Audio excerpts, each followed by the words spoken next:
The laughter in the executive lounge on the 43rd floor stopped the moment Marcus Hayes set down his cleaning cart. Not because anyone noticed him, they never did, but because billionaire tech mogul Richard Vance had just pointed at the Steinway grand piano in the corner and said something that made every person in the room uncomfortable. "I'll bet $50,000, Vance announced, his martini sloshing slightly as he gestured toward the instrument, "that not one person in this building could play that thing blindfolded, not even our concert-trained VP of marketing." He laughed, scanning the faces of the dozen executives gathered for the private event. "Hell, I'd pay good money to see the cleaning guy try it." Marcus was emptying a wastebasket near the floor-to-ceiling windows overlooking downtown Chicago when he heard his cue. 52 years old, invisible in his grey uniform, he'd been working the night shift at Vance Technologies for 11 years. He knew the rhythm of these parties, the two loud voices lubricated by expensive alcohol, the careless comments, the assumption that he couldn't understand English well enough to be insulted. But something in him shifted when Vance's words landed. Maybe it was the particular cruelty of the joke, the way the billionaire's eyes had passed over him like he was part of the furniture. Maybe it was the fact that it was a Wednesday, the anniversary, though no one here would know it. Or maybe Marcus was simply tired of being 43 floors above the ground and still invisible. He straightened slowly, his weathered hands still holding a trash bag. "How much?" Marcus asked, his voice quiet but clear. The room went silent. Richard Vance turned, his expression shifting from amusement to confusion. "Excuse me? You said you'd pay. How much?" Marcus's English carried the faint trace of his childhood in the Philippines, but his words were precise. "To play blindfolded." A woman in a black cocktail dress giggled nervously. Someone whispered. Vance's smile returned, but it was different now. Sharper, entertained by the unexpected development. "Well, well," Vance said, approaching Marcus with the exaggerated interest of someone encountering a talking dog. $50,000. But you'd have to actually play something recognizable, and blindfolded, like I said. Can't just bang on the keys." Marcus looked at the piano. It was a beautiful instrument, probably worth more than he'd earned in the past 5 years combined. He hadn't touched a piano in over 2 decades. His fingers, now thick and scarred from years of industrial cleaning solutions and manual labor, had once moved across keys with the precision of a surgeon. "I'll need something to cover my eyes," Marcus said. The room erupted in scattered laughter and disbelief. Someone pulled out their phone to record. Vance's grin widened. This was better entertainment than he'd expected. His assistant, a young man named Jeremy, handed over a silk handkerchief, probably worth more than Marcus's monthly rent. Marcus walked to the piano, and the crowd parted instinctively. He could feel their eyes, their assumptions, their barely concealed mockery. They thought they were about to witness a humiliation, a janitor's desperate grab at money he'd never see.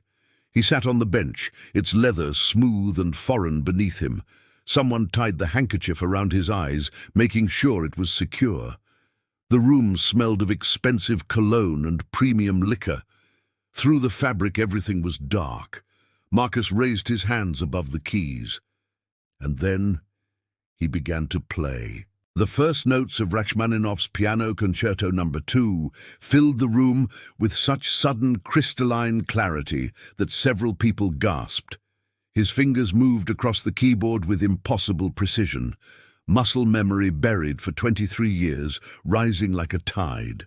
The sound was not just technically perfect, it was emotionally devastating, each phrase shaped with an understanding that came from somewhere beyond practice. No one was laughing anymore.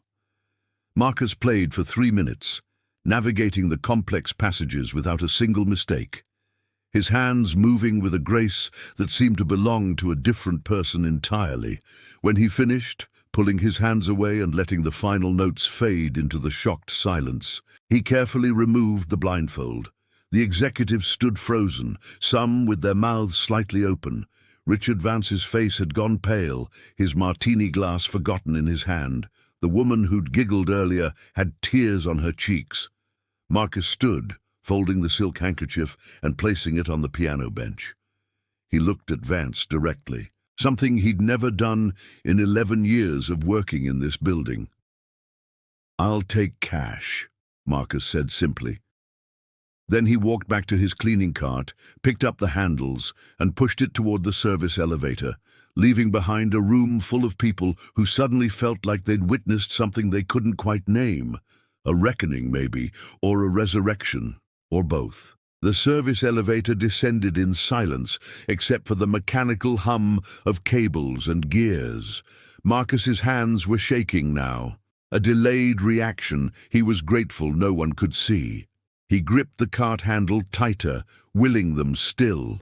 The fluorescent light flickered once, casting shadows across his reflection in the metal doors. What had he done? In the 11 years he'd worked at Vance Technologies, Marcus had perfected the art of invisibility. Head down, work efficient, never make eye contact longer than necessary. He'd survived 2 rounds of layoffs, a building-wide sexual harassment investigation that didn't touch him, because he was always gone before anyone noticed him arrive, and countless executive events just like tonight's. The secret was simple: be furniture, and in 30 seconds of reckless impulse, he destroyed it all.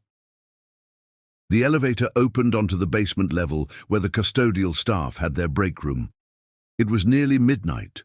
Marcus still had 4 more floors to clean before his shift ended at 6 a.m., but he found himself unable to move toward his supply closet. Instead, he walked to the small, windowless room that served as the janitor's lounge. Inside, Maria Gonzalez sat at the plastic table eating her homemade dinner and watching a telenovela on her phone with headphones.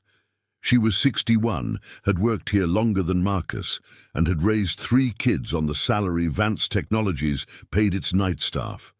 She looked up when he entered, read something in his face, and pulled out her headphones. "¿Qué pasó?" she asked, switching to Spanish, though she knew his was limited. "I did something stupid," Marcus said in English, sinking into a chair across from her. "How stupid?" "Very stupid." Maria waited, her dark eyes patient.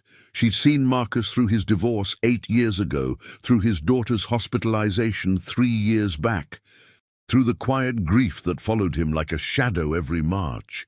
She was the closest thing to a friend he had in this city. "There was a piano upstairs," Marcus began, "and a man who likes to make jokes about people like us." He told her about the bet, about the blindfold, about Rachmaninoff. Maria listened without interrupting, though her expression shifted from concern to shock to something that might have been pride. $50,000, she repeated when he finished. "He was joking. He won't pay." "You played in front of all those executives?" "I wasn't thinking." Clearly. Maria pushed her container of rice and beans across the table. "Eat something. You look like you're going to faint." Marcus wasn't hungry, but he took a bite to satisfy her. The food was warm and familiar, grounding him slightly. Through the thin walls, he could hear the building's HVAC system, the distant ding of an elevator, the city alive outside in ways that never touched this basement level. "My father taught me," Marcus said suddenly. "Piano, in Manila. He was a music teacher at the conservatory." Maria already knew this. He'd mentioned it once, years ago, in passing, but she let him talk. "He wanted me to study at Juilliard, had the whole thing planned. I was 16 when I got the scholarship letter." Marcus stared at the table's scratched surface. "Then he died. Heart attack during a lesson. I found him at the piano." "Marcus, I haven't played since I was 29. That's 23 years. He looked at his hands, at the calluses and chemical burns, the thick fingers that had somehow remembered what his mind had tried to forget. "I told myself I'd forgotten how." that those hands were gone, that person was gone. But he wasn't, Maria said gently. Before Marcus could respond, the door banged open. James Chen, another night janitor, stood in the doorway, his phone extended. "Dude, you're trending on Twitter, and what? Someone recorded you, it's everywhere. Janitor shocks billionaire with piano skills. It's got like 200,000 views already." Marcus felt his stomach drop. James turned his phone around and there it was, a video clearly shot from one of those executive phones, showing Marcus at the piano, blindfolded. His fingers moving across the keys. The sound quality was surprisingly good. The comments were already piling up. "This is the most beautiful thing I've ever heard. Billionaires really think we're stupid, huh? Talent knows no uniform. Anyone know who this guy is?" "They're trying to figure out your name," James said, scrolling. "Someone said you work here. Vance Technologies' PR team is gonna lose their minds." Marcus stood abruptly, his chair scraping against the concrete floor. "I need to finish my shift." "Finish your shift? Marcus, you're famous." "I'm not famous. I'm a janitor who did something stupid and needs to finish his work." He left the break room, pushing his cart back toward the service elevator. But his hands were still shaking, and his mind was racing with implications he didn't want to consider. The video would spread. People would ask questions.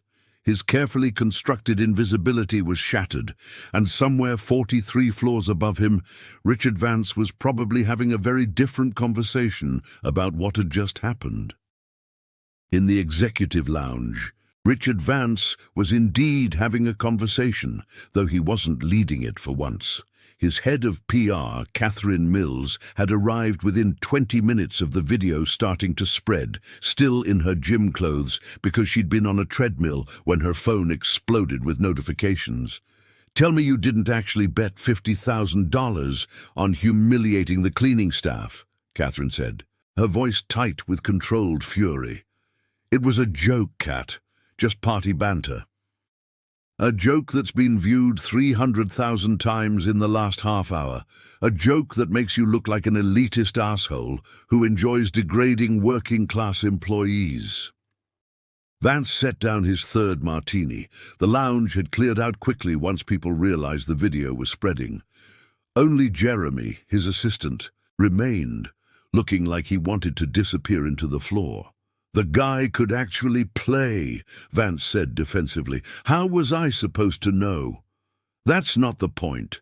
The point is, you made a bet designed to humiliate someone, and it backfired spectacularly. Now we need damage control." "What do you suggest?" Catherine was already typing on her phone. "First, you're going to pay him the 50,000, very publicly, with a statement about how you were amazed by his hidden talent and proud to support the arts, or some bullshit like that. $50,000. Would you prefer to explain to the board why our stock dropped 3 points? Because our CEO became the poster child for corporate cruelty." Catherine's fingers moved rapidly across her screen. "I'm also recommending we create some kind of employee talent program. Discovering the gifts within our workforce, or something. Turn this into a positive story." Vance rubbed his temples. "Fine, set it up. I'll need to talk to him. The janitor, what's his name?" Jeremy consulted his phone. "Marcus Hayes, 52 years old. Been with the company 11 years. Perfect employment record. No disciplinary issues. 11 years and you didn't know he could play piano like that?" Catherine's tone was acidic. "We have 300 people on the custodial staff," Vance said. "I don't exactly—" "Stop talking," Catherine interrupted. "Every word that comes out of your mouth right now makes this worse." She was already walking toward the elevator, her mind racing through press statements and damage control strategies. But in the back of her mind, a question nagged. Who was Marcus Hayes, and why had he been pushing a cleaning cart when he could play Rachmaninoff blindfolded? It was a question that by morning thousands of people would be asking, and one that Marcus Hayes wasn't ready to answer. Marcus didn't sleep. He'd finished his shift at 6 a.m., taken 2 buses to his studio apartment in Pilsen, and sat on his sagging couch watching his phone blow up with notifications. Someone had found his Facebook profile, the one he'd made years ago to keep in touch with his daughter, and never updated. Friend requests were pouring in by the hundreds. News outlets were requesting interviews. A music blog from Manila had already published a piece titled "Chicago Janitor's Secret, Manila Conservatory Prodigy's Hidden Life." They'd found his father, found his history, found everything he'd spent 2 decades trying to bury. At 8 a.m., his phone rang with a number he didn't recognize, but area code he knew. Chicago, local, probably the company. He almost didn't answer. "Mr. Hayes, this is Catherine Mills from Vance Technologies. I'm the head of public relations." Her voice was crisp, professional, and carried an undertone of urgency that made Marcus's exhaustion deepen. "I didn't mean to cause problems," Marcus said immediately. "Mr. Hayes, you didn't cause problems. You revealed one, but we'd like to make this right." There was a pause, the sound of papers shuffling. "Mr. Vance would like to honor his bet and present you with the $50,000. We'd also like to discuss some opportunities that might be available to you. I just want to keep my job. Your job is secure. But Mr. Hayes, you have to understand, this story is everywhere. CNN picked it up. Good Morning America wants you on. There's a petition online asking Vance Technologies to give you a music scholarship. You can't put this genie back in the bottle." Marcus closed his eyes. Through his thin apartment walls, he could hear his neighbor's television, the sound of morning traffic, the city waking up to a version of him he'd never wanted it to see. "I don't want to be on television," he said. "I understand. But we need to give people something, or they'll create their own narrative. And trust me, you want to control that story." Catherine's voice softened slightly. "Look, come in this afternoon. We'll do a simple press conference. You, Mr. Vance, check presentation, some basic questions, 1 hour, and then we can figure out what comes next on your terms." Marcus thought about his daughter, Isabel, who was 26 now and living in Seattle with a tech job that paid more than he'd make in 5 years. She'd called twice already this morning, her messages a mix of excitement and concern. "Dad, why didn't you tell me? Dad, are you okay? Dad, call me back." "What time?" Marcus asked finally. 2 p.m. main lobby. Bring something nice to wear if you have it. If not, we can provide something." After she hung up, Marcus sat in silence for a long time. Then he walked to his closet and pulled out the garment bag he'd kept in the back for years, untouched. Inside was the suit he'd worn to his father's funeral 33 years ago, altered and maintained through sheer habit, even as his life had moved further and further from occasions that required it. It still fit, barely. The shoulders were tight now, and the pants needed a belt he didn't have, but it would work. He laid it on his bed and finally let himself lie down, fully clothed, staring at the water-stained ceiling. His phone buzzed again. Isabel, texting, "Dad, I'm so proud of you. Whatever you need, I'm here." He typed back, "I'm okay, Mija, just tired." But he wasn't okay. He felt like a buried thing that had been excavated against its will, exposed to light it couldn't tolerate. At 1 p.m., Marcus stood outside Vance Technologies, wearing his funeral suit and the only dress shoes he owned, their leather cracked but polished. A crowd had gathered, news vans, cameras, people with phones out. Someone recognized him immediately. "That's him. Marcus." "Mr. Hayes, can we ask you some questions? How did you learn to play like that?" Security guards appeared from nowhere, creating a path. Marcus kept his eyes down, walking through the gauntlet of attention like he was wading through deep water.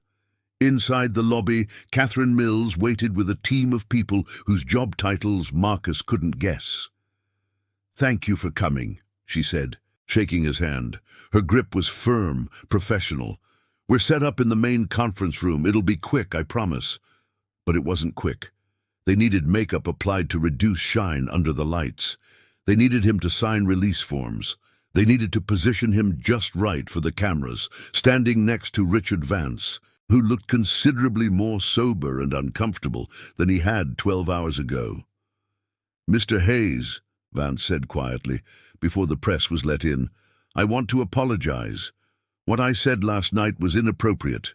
Cruel, actually. You have every right to tell me to go to hell." Marcus looked at the billionaire, really looked at him for maybe the second time ever. Vance was younger than he'd seemed in the lounge, maybe 50, with expensive hair and a face that probably practiced sincerity in mirrors. "You weren't wrong," Marcus said. "I am a cleaning guy." "You're a pianist who happens to clean buildings. There's a difference." "Is there?" Before Vance could answer, the doors opened and the press flooded in. Cameras flashed. Microphones extended like weapons. Catherine stood at a podium, reading a prepared statement about celebrating hidden talent and supporting employee development. Then Vance presented an oversized check for $50,000, while photographers captured every angle. "Mr. Hayes," a reporter called out when they opened for questions, "where did you learn to play piano?" Marcus leaned toward the microphone, his voice rusty from lack of sleep. "Manila. My father taught me." "Why were you working as a janitor if you can play like that?" "Because I needed a job and they were hiring." "Will you continue working at Vance Technologies?" Marcus glanced at Catherine, who gave a small nod. "I don't know yet." "What are you going to do with the money?" That question stopped him. $50,000, more money than he'd ever had at once. He thought about his daughter's student loans, his mother's care facility in the Philippines, the dentist appointments he'd been postponing for 3 years. "Help my family," he said simply. The questions kept coming, but Catherine eventually called time. As the press filtered out, still shooting footage, Marcus felt the adrenaline drain from his body. He'd been performing again, just a different kind of performance. A woman approached, younger, maybe 30, with kind eyes and a journalist's notebook. "Mr. Hayes, I'm Nina Alvarez from the Tribune. Would you be willing to do a longer interview about your story, your father, what it means to rediscover your talent? I don't think, no pressure, but I think people want to understand, not just the spectacle, but the person." She handed him a card. "Call me if you change your mind." After she left, Marcus found himself alone in the conference room, except for Catherine, who was efficiently packing up materials. "You did well," she said. "Natural speaker, honest." I felt like I was lying the whole time. "Why?" "Because they think this is a happy story, a feel-good redemption, but it's not." Marcus sat heavily in one of the conference chairs. "I stopped playing for a reason. There are things buried that should stay buried." Catherine studied him for a long moment. "Mr. Hayes, I'm going to be straight with you. This attention won't die down quickly. You've become a symbol, the talented person overlooked by class and circumstance. People are going to want more from you. Performances, interviews, appearances. You need to decide what you're willing to give." "And if I want to give nothing? Then you'll spend the rest of your life running from who you are. Again." She zipped her briefcase. "For what it's worth, I think you deserve better than that."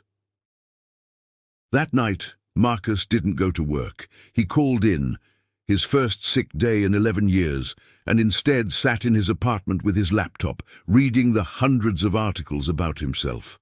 They'd constructed a narrative, the immigrant son, the tragic loss, the wasted potential, the triumphant revelation. It was neat, compelling, and only partially true. What they didn't know, that he'd been drinking when he found his father's body, that guilt had poisoned his relationship with music, that for 23 years the sound of a piano had made him nauseous with memories. that he'd come to America to escape the weight of expectation, to be nobody, and had succeeded completely until one moment of defiance had shattered everything. His phone rang. Isabel calling for the 5th time. "Dad, finally. I've been losing my mind. I'm sorry, mija. It's been a day." "Are you okay? Really?" "I don't know." Marcus heard the honesty in his own voice and almost regretted it. "I don't know what happens now. What do you want to happen?"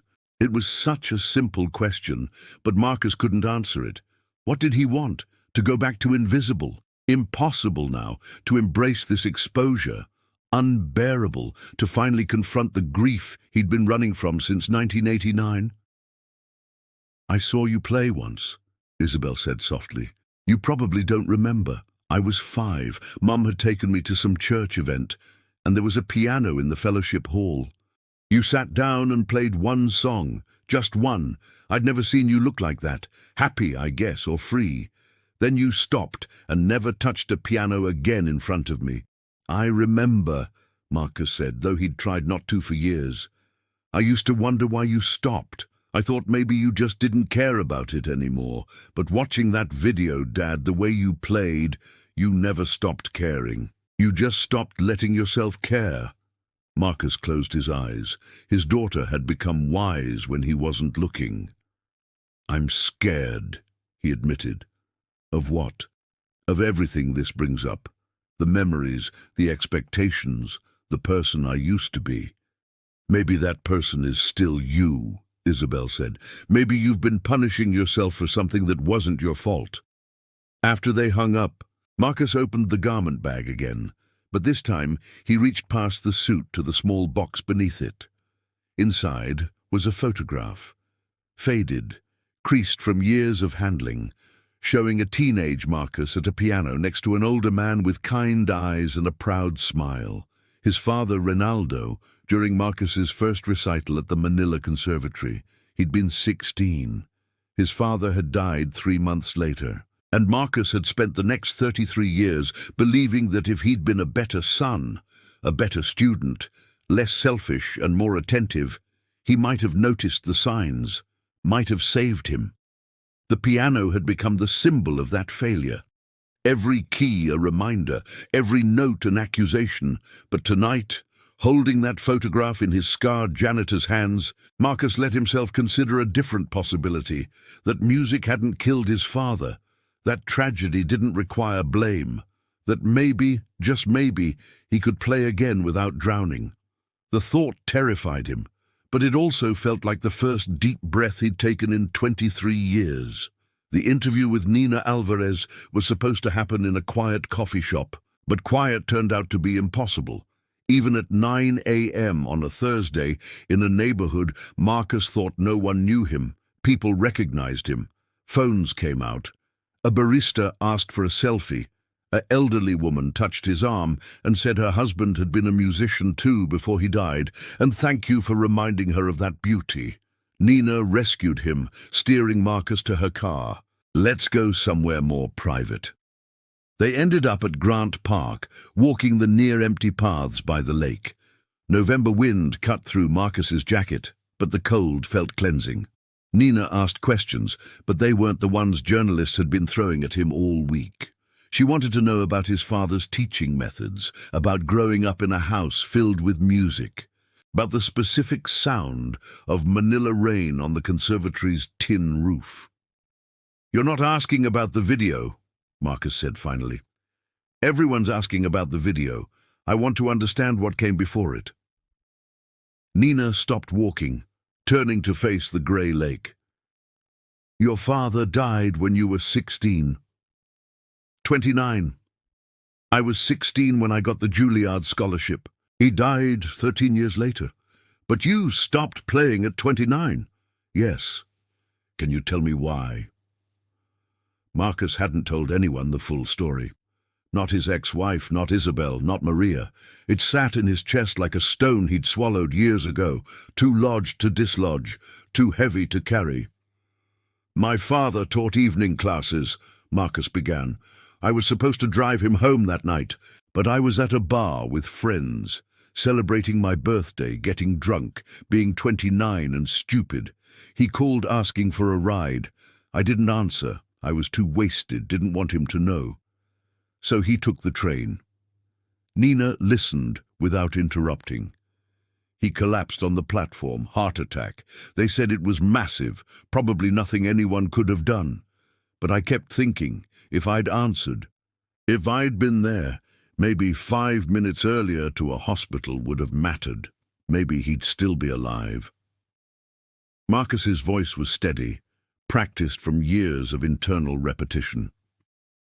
I went to the conservatory to collect his things. Sat at the piano where he'd taught his last lesson, and I couldn't play, couldn't make my hands move. Every note felt like blood on my fingers. Survivor's guilt, Nina said softly. Catholic guilt, Filipino guilt, all the kinds of guilt combined. Marcus attempted a smile that didn't reach his eyes. I came to America 6 months later, told myself it was for opportunities, but really I was running. Took whatever work I could find that had nothing to do with music, and I was good at being nobody, better than I'd ever been at piano. But you weren't nobody. You were just hiding.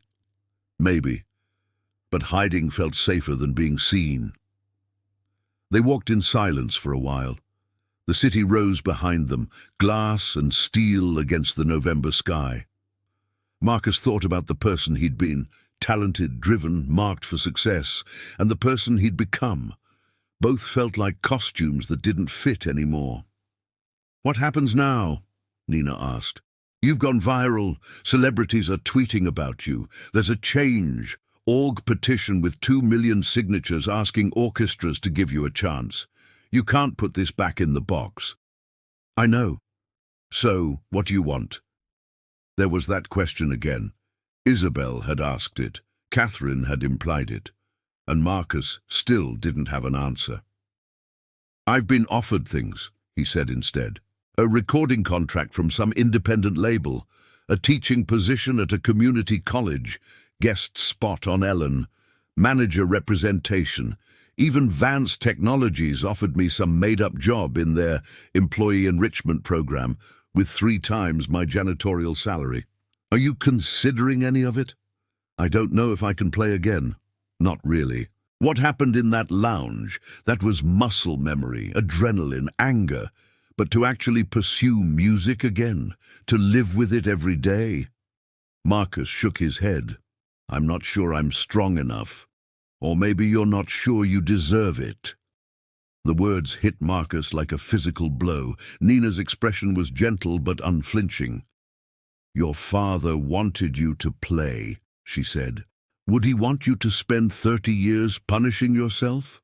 You don't understand. My brother was a dancer, Juilliard trained, heading for principal roles.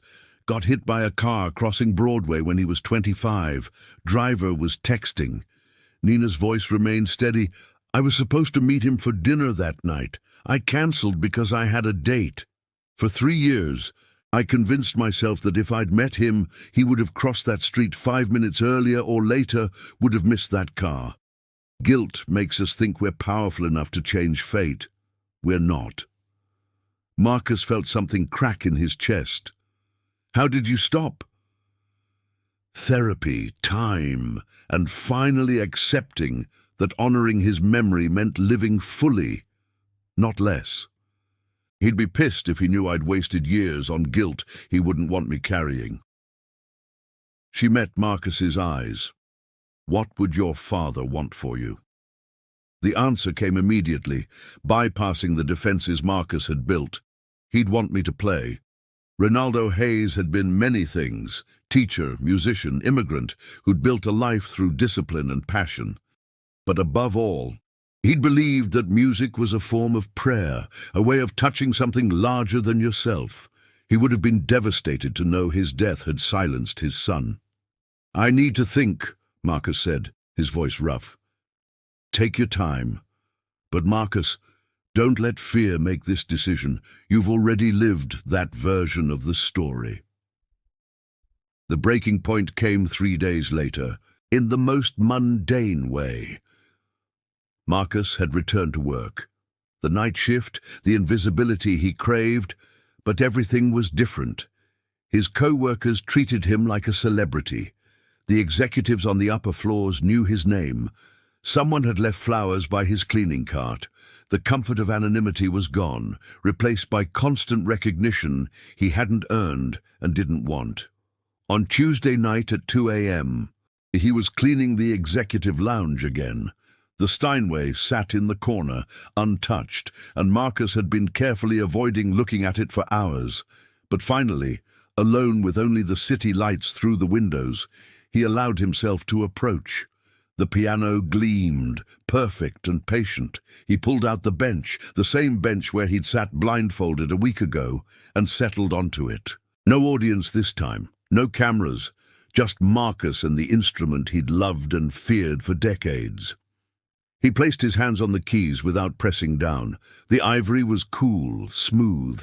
His reflection in the polished black surface looked old, tired, but also strangely familiar. This person, this janitor in a grey uniform, was who he'd become. But underneath was still the 16-year-old who'd gotten the Juilliard letter, the 29-year-old who'd found his father, all the versions of Marcus he'd tried to leave behind. He began to play, not Rachmaninoff this time, but something his father had taught him as a child, Maalala Mo Kaya, a Filipino love song about memory and longing. His fingers found the melody easily, but this time he felt every note. The sadness, yes, but also the beauty, the loss, but also the love that preceded it.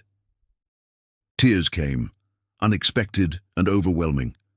Marcus let them fall while he played, not stopping, not hiding. He played for his father, for the years he'd wasted, for the person he'd been too afraid to be.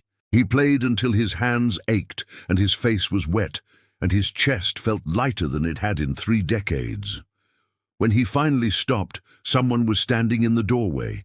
Richard Vance, wearing jeans and a sweater, looking nothing like the billionaire from the party. He'd clearly been in the building late, working, and heard the music. "Sorry," Marcus said, wiping his eyes quickly. "I should get back to work." "Don't apologize, that was beautiful." Vance walked closer, cautious, like approaching a spooked animal. "Can I ask you something? Why did you take the bet that night?" Marcus considered lying, then decided he was too tired for anything but truth. "Because I was angry, because you looked at me like I was furniture. Because it was the anniversary of my father's death, and I was tired of being invisible. I'm sorry." "You've said that already, through your PR team, through the press conference, through the very expensive check." Marcus stood, facing Vance directly. "But you know what's strange? I'm not angry anymore. You did me a favor, actually. You made me play again. The offers you've been getting, are you going to take any of them?" "I don't know, maybe, probably." Marcus smiled slightly. "Definitely not the Ellen thing, though. That feels like a circus." Vance laughed. "Fair enough. For what it's worth, I meant what I said about the job offer. If you want to teach music to employees or do some kind of arts program, it's yours. Real job, real salary, not a pity position." "Why?" "Because I learned something from all this. We have 300 custodial staff, probably 1,000 people total in this building, and I don't know any of their names. Don't know their stories, their talents, what they're capable of. That's not just bad business, it's bad humanity. You reminded me of that." Marcus studied the billionaire, searching for insincerity and finding mostly genuine discomfort. "What's your first name? I've worked here 11 years and only know you as Mr. Vance or the boss." "Richard. Rick, actually, though no one calls me that anymore." "Okay, Rick, I'll think about your offer, but I need to figure some things out first." After Vance left, Marcus finished his shift cleaning the lounge. But his relationship with the piano had shifted. It was no longer an accusation, it was just an instrument. Beautiful, difficult, waiting for someone to bring it to life. At 6 a.m., when his shift ended, Marcus didn't take the bus home. Instead, he walked to the lakefront and watched the sunrise, his hands still aching pleasantly from playing. His phone buzzed. Isabel, texting her daily check-in. He replied, "I played again tonight. Really played. It felt right." Her response came immediately. Grandpa would be so proud. And for the first time in 23 years, Marcus allowed himself to believe that might be true. The decision didn't come all at once. It came in small moments, accumulating like snow until the weight of them could no longer be ignored. It came when Marcus called the community college that had offered him the teaching position and asked if the offer was still open. It came when he visited a piano store on a grey December afternoon and tried several instruments before finding one that felt right, a used Yamaha upright that cost 20,000 of his 50, but sang under his hands like it had been waiting for him. It came when he gave notice at Vance Technologies, not out of bitterness, but because he was ready to be someone else, finally. But mostly it came on a Friday evening 3 weeks after the video, when Marcus stood in a church basement on Chicago's South Side, preparing to teach his first piano class. 12 students had signed up. They ranged from 8 years old to 73. Kids whose parents couldn't afford private lessons. Adults who'd always wanted to learn. One veteran with PTSD who said music was the only thing that quieted his mind. They sat on folding chairs around the donated upright piano, watching Marcus with a mix of hope and curiosity. "My name is Marcus Hayes," he began, his voice steadier than he'd expected. "Some of you might have seen the video. That's okay. But I want to tell you something that video doesn't show. I spent 23 years running from music because I thought it represented my failures. I was wrong. Music doesn't judge us. It just waits." He sat at the piano. "I'm not a perfect teacher. I'm not a concert pianist. I'm someone who lost something and found it again. And now I want to share it. If you're here because you think I'm going to make you famous or teach you to play like that video, you should probably leave." No one moved. "Good. Then let's start with something simple." He played a C major scale, clean and clear. This is where everything begins. These 8 notes, every masterpiece, every composition you've ever loved, they all come back to this. The class lasted 2 hours. Marcus taught them scales, proper hand position, the basics of reading music. But more than technique, he taught them attention, how to really listen, how to hear the space between notes, how to understand that mistakes weren't failures, but part of the learning. When it was over and the students had filtered out, Marcus sat alone at the piano, exhausted in a way that felt earned. His phone rang. Nina Alvarez, the journalist. They'd stayed in touch. "How'd the first class go?" she asked. "Better than I had any right to expect." "I have news. Remember that recording label that reached out? They want to do a small album, covers of Filipino classical pieces, some original compositions. Nothing huge, but they think there's an audience for it. I've never composed anything. Maybe it's time to start." Nina paused. "Marcus, I know you're taking things slow, and that's smart, but I think you're allowed to want more. You've paid enough dues." After they hung up, Marcus sat in the quiet church basement and let himself imagine it, recording an album, teaching more classes, maybe even performing occasionally. Not the life he'd planned at 16, but something new, built from the ruins of what he'd lost. His phone buzzed again. Isabel, as always. "How'd it go?" Marcus smiled and called her instead of texting. "Dad, tell me everything." "It was good, Mika, really good. I taught 12 people scales for 2 hours, and it was the best I've felt in years." "See, I told you. You're a natural teacher." "Your grandfather was the natural teacher. I'm just following his lead 20 years late." They talked for an hour. About the class, about Isabel's life in Seattle, about plans for Christmas where she'd fly to Chicago for the first time in 3 years. As they spoke, Marcus walked through the darkening streets of the neighborhood, his breath visible in the December cold, feeling something he'd almost forgotten: purpose. 3 months later, Marcus stood backstage at the Chicago Cultural Center, wearing a suit he'd actually purchased for the occasion.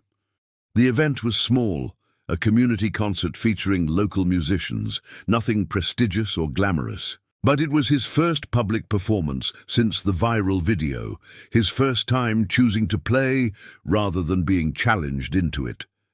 The audience was maybe 100 people, his students from the church, Maria and other former co-workers, Catherine Mills, who'd somehow become a friend, Nina documenting it for a follow-up piece, and Isabel sitting in the front row next to an empty seat. Marcus had placed his father's photograph on that empty seat, Ronaldo in his teaching years, proud and dignified.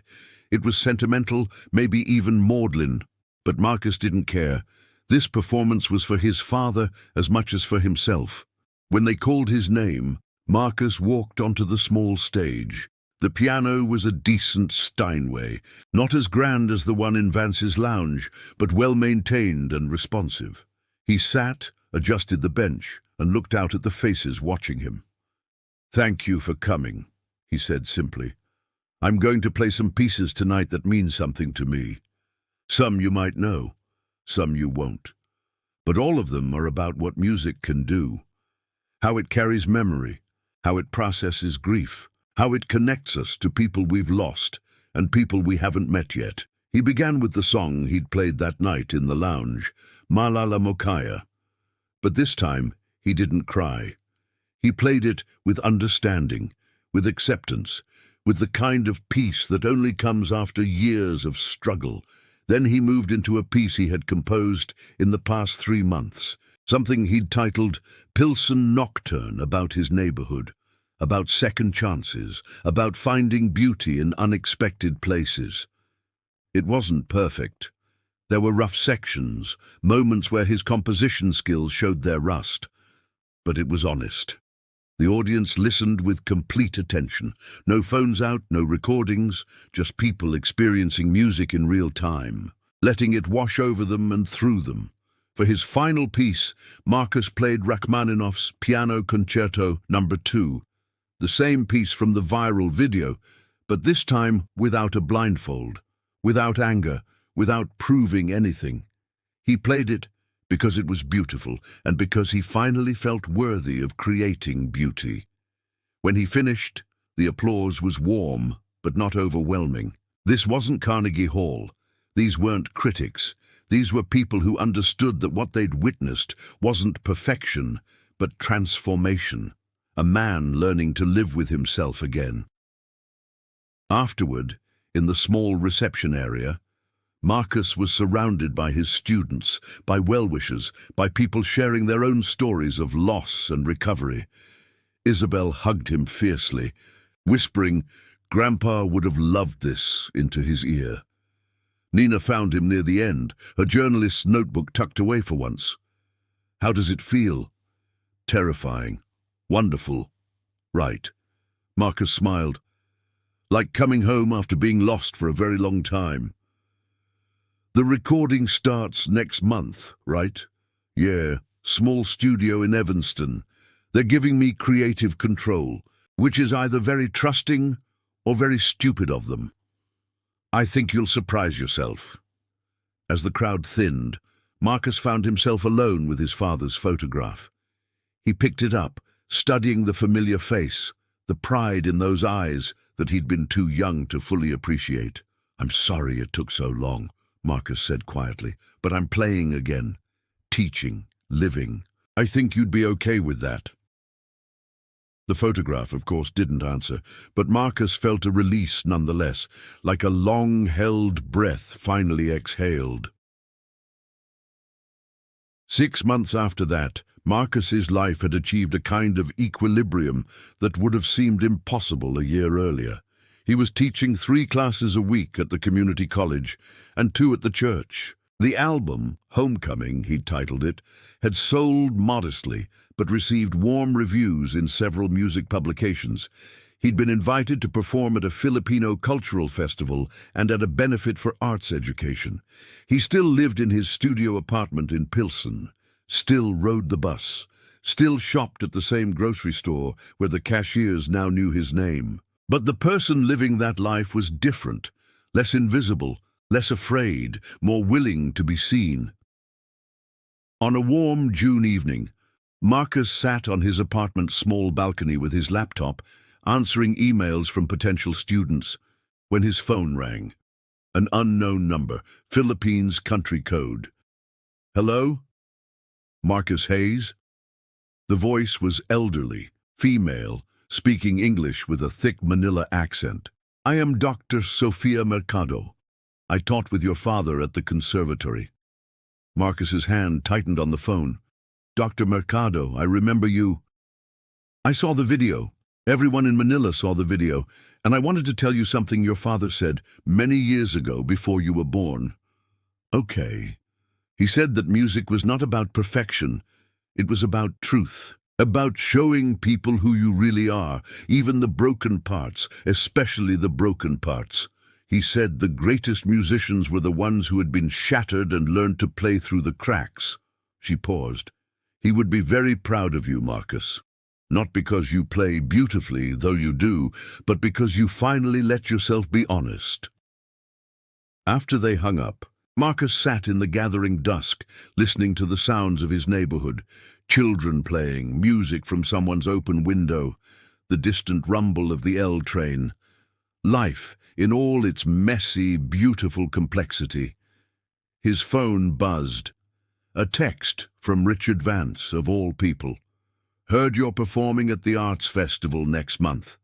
I'd like to attend if that's okay. No cameras, no publicity. Just want to hear you play." Marcus replied, "Sure. Bring your wife. Front row is open." Then he opened his laptop and started composing a new piece, something he was thinking of calling The Long Way Home.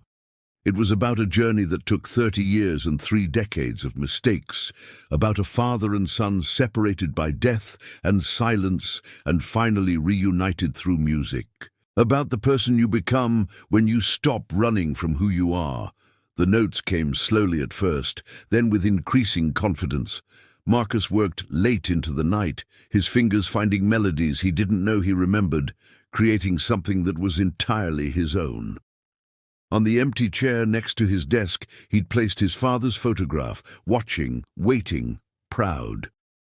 And for the first time in 23 years, Marcus played without guilt, without shame, without fear. He played like a man who had finally come home. The invitation arrived on a Tuesday morning in October, delivered by courier to Marcus's new apartment. Still in Pilsen, but a one-bedroom now, with space for his Yamaha and a proper desk where he composed. The envelope was heavy, expensive, embossed with gold lettering. The Chicago Symphony Orchestra cordially invites Marcus Hayes to perform as guest soloist in the annual gala benefit concert.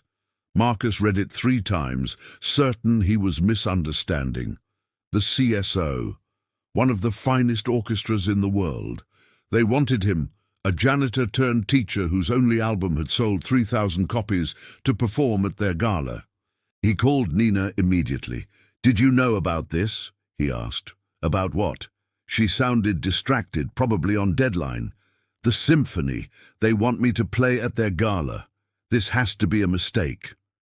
"Marcus, when are you going to accept that you're actually talented? Let me make some calls." An hour later, she called back. "It's legitimate.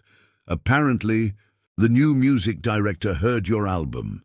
She's been pushing to include more diverse voices in their programming.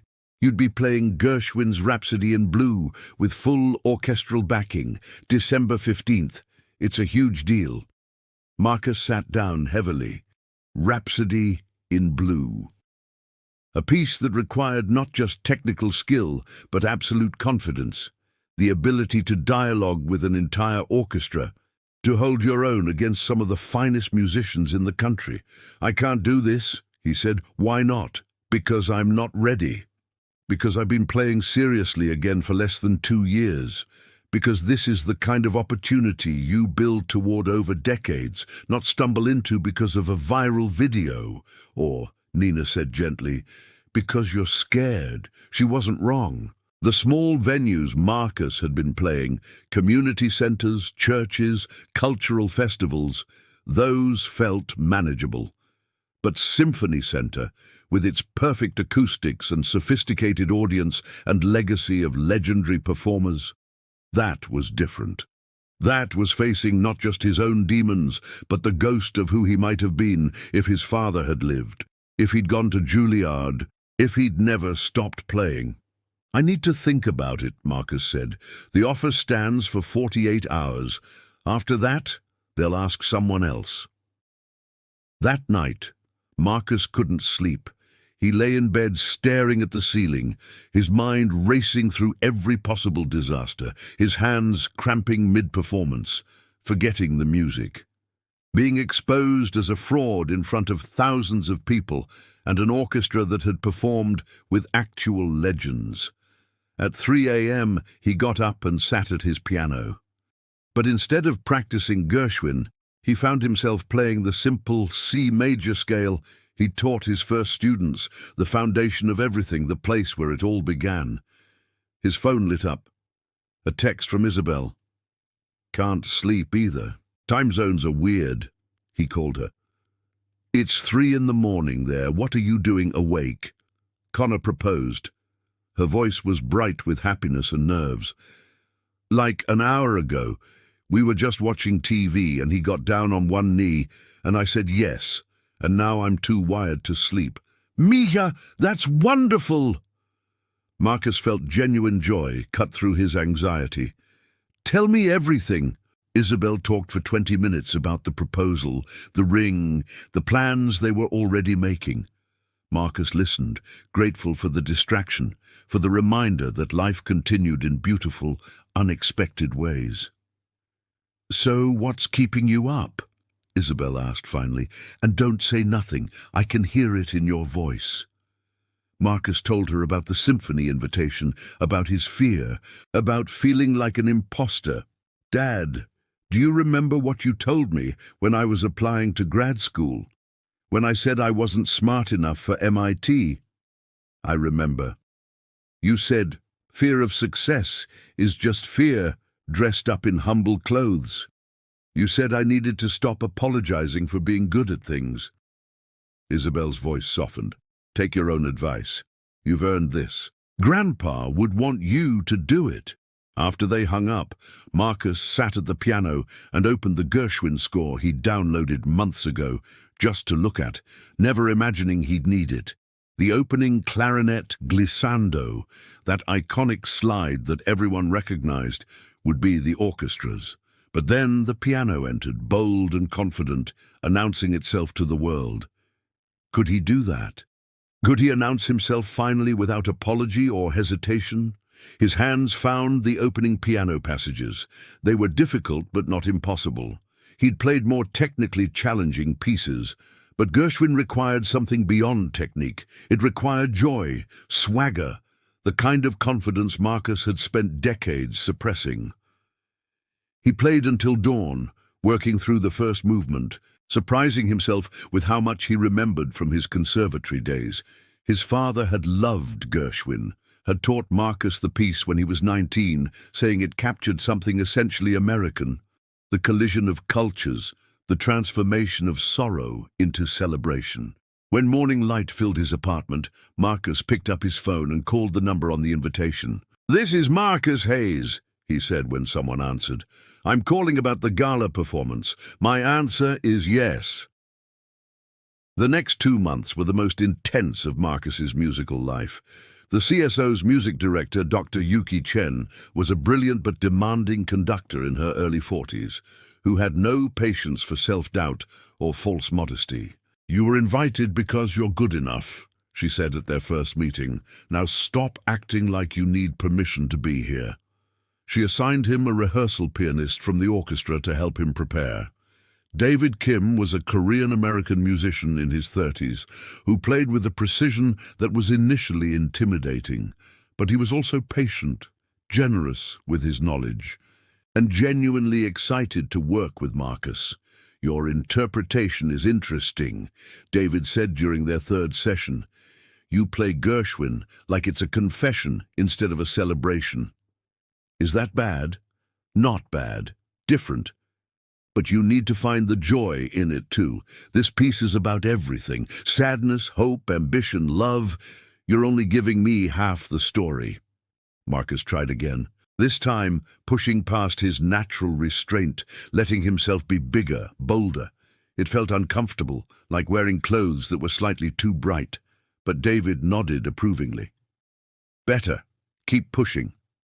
Between rehearsals, Marcus still taught his classes, still performed at small venues, still lived his life. But the symphony performance loomed over everything, a test he couldn't afford to fail. His students at the community college noticed his preoccupation.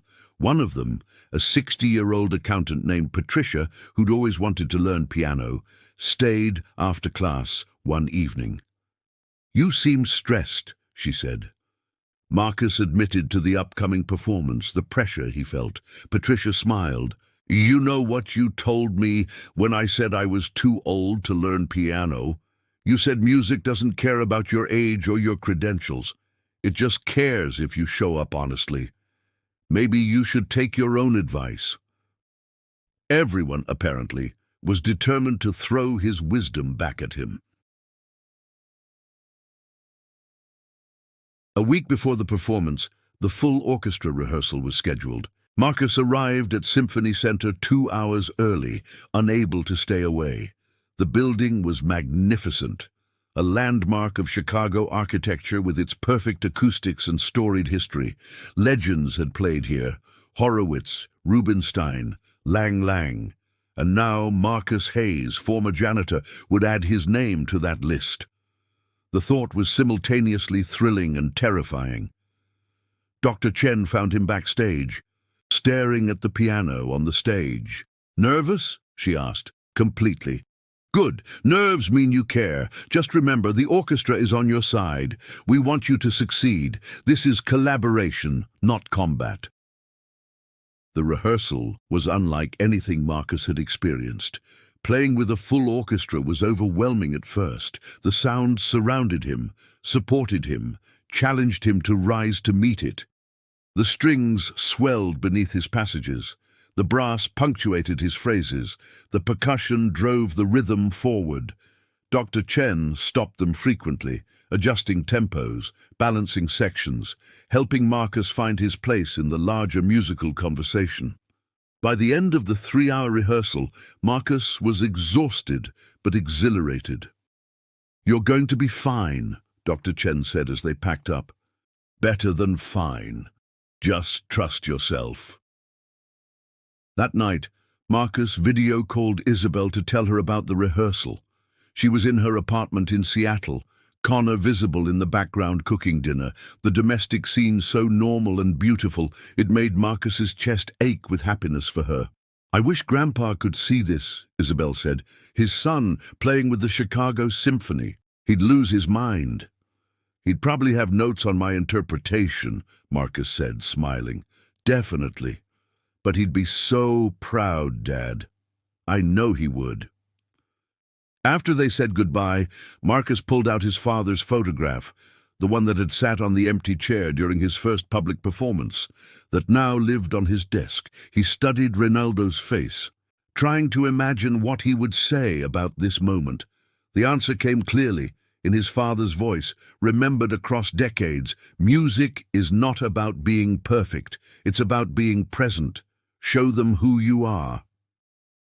The night of the gala, Symphony Center blazed with light. Chicago's cultural elite arrived in formal wear: donors, patrons, music lovers, critics. Marcus stood backstage in his tuxedo, purchased for this occasion with money from his album sales, trying to control his breathing. The audience included people from every part of his journey. Isabel had flown in with Connor. Maria sat with several of Marcus's former co-workers from Vance Technologies. His students filled an entire section. Nina was there with her press credentials. Even Richard Vance had come, keeping his promise from months ago, his wife beside him. Dr. Chen appeared at Marcus's side. 5 minutes? How are you feeling? Like I might pass out. You won't, and even if you do, we'll catch you. She smiled. Marcus, I've worked with hundreds of soloists. You belong here, remember that. The orchestra filed onto stage to applause. Doctor. Chen took her position on the podium, then Marcus's cue came. He walked onto the stage, and the applause was warm, encouraging. He sat at the Steinway, a magnificent instrument, perfectly maintained, waiting for him. The stage lights were hot. The audience was a sea of faces. The orchestra members watched him, instruments ready. This was it, the moment where everything he'd overcome, everything he'd run from, everything he'd rebuilt, came together. Dr. Chen raised her baton. The clarinet began that iconic opening glissando, and Marcus felt something shift inside him. This wasn't just about playing notes correctly. This was about honoring his father's memory, about showing his daughter what perseverance looked like, about proving to himself that redemption was possible even after decades of self-imposed exile. His entrance came. His hands touched the keys. And Marcus played. He played with all the technique his father had taught him, all the emotion his years of grief had carved into him, all the joy his recent renaissance had restored. He played the swagger and the sorrow, the ambition and the acceptance. He didn't play it like Horowitz or Rubinstein or anyone else. He played it like Marcus Hayes, a man who'd lost everything and found it again, who'd been broken and reassembled, who'd learned that it's never too late to become who you were meant to be. The orchestra rose to meet him. The conversation between piano and ensemble was electric, playful, profound. When Marcus reached the famous cadenza, that solo passage where everything hung on his ability alone, his hands knew exactly what to do. They remembered not just the notes, but the feeling, the reason for playing, the purpose that transcended fear. In the audience, Isabel cried. Maria crossed herself. Richard Vance sat forward in his seat, transfixed. Nina stopped taking notes and just listened. The final chords arrived too soon and too perfectly. Marcus and the orchestra landed on them together, the sound filling the hall with such power and beauty that for a moment everyone forgot to breathe. Then the applause came, thunderous, immediate, genuine. People stood. The orchestra members tapped their bows and feet in approval. Dr. Chen turned to Marcus, beaming, mouthing, "I told you so." Marcus stood, bowed, feeling tears he didn't try to hide. This wasn't just applause for a good performance. This was affirmation of his journey, his struggle, his choice to try again despite every reason to stay hidden. He bowed again and again. And when the applause finally began to fade, he looked up at the balcony, at the thousands of seats, at the history-soaked walls of this magnificent hall, and he silently thanked his father for the gift of music, for the foundation that no amount of grief could completely destroy, for believing in a 16-year-old boy from Manila who had no idea how far he'd have to fall before he could finally rise. The reception afterward was a blur. Critics approached with questions. Donors asked about his story. The music director of a smaller orchestra in Milwaukee asked if he'd consider performing with them. A representative from a major recording label handed him a card. But the moment that mattered most came when Isabel found him near the coat check, Connor beside her. "Dad," she said, and then couldn't say anything else. She just hugged him. And Marcus held his daughter, feeling the fullness of what he'd almost missed. This, her pride, the chance to show her that mistakes don't have to be final, that it's possible to find your way back to yourself. "Your grandfather taught me that piece," Marcus told her when they finally pulled apart. "The summer before he died. I haven't played it in 33 years, until tonight. He was here." Dad, I swear I felt him in the music. Later, standing outside the Symphony Center as the crowd dispersed into the Chicago night, Marcus called Nina. "You left before I could thank you," he said. "I had a deadline, but Marcus, you were extraordinary. Not just good, extraordinary. I couldn't have done any of this without you, without that first interview, without you pushing me to tell the truth. You did it yourself. I just reminded you who you were." He could hear her smiling. "So what's next? Carnegie Hall? Maybe someday, but honestly, I'm thinking about expanding the teaching program. There are so many people who need what I needed. Permission to try, to fail, to try again. Music saved my life, Nina. More than once. I want to pass that along. That's a good answer." After they hung up, Marcus stood in the cold October air, watching his breath form clouds in the streetlight. The city moved around him, cars passing, people laughing, life continuing in its infinite complexity. He was 54 years old, teaching piano to students who couldn't afford private lessons, living modestly in a neighborhood most of the gala attendees would never visit. But he'd played with the Chicago Symphony Orchestra. He'd honored his father's memory. He'd shown his daughter what resilience looked like. He'd proven to himself that transformation was possible even after decades of stagnation. His phone buzzed. A text from an unknown number. "This is David Kim from the orchestra. You were amazing tonight. Would you want to collaborate on some chamber music? I think we could do something really interesting together." Marcus smiled, typing back, "I'd like that. More opportunities would come. More performances, more students, more chances to grow." The viral video that had started all this was ancient history now, a spark that had ignited something much larger, much more meaningful.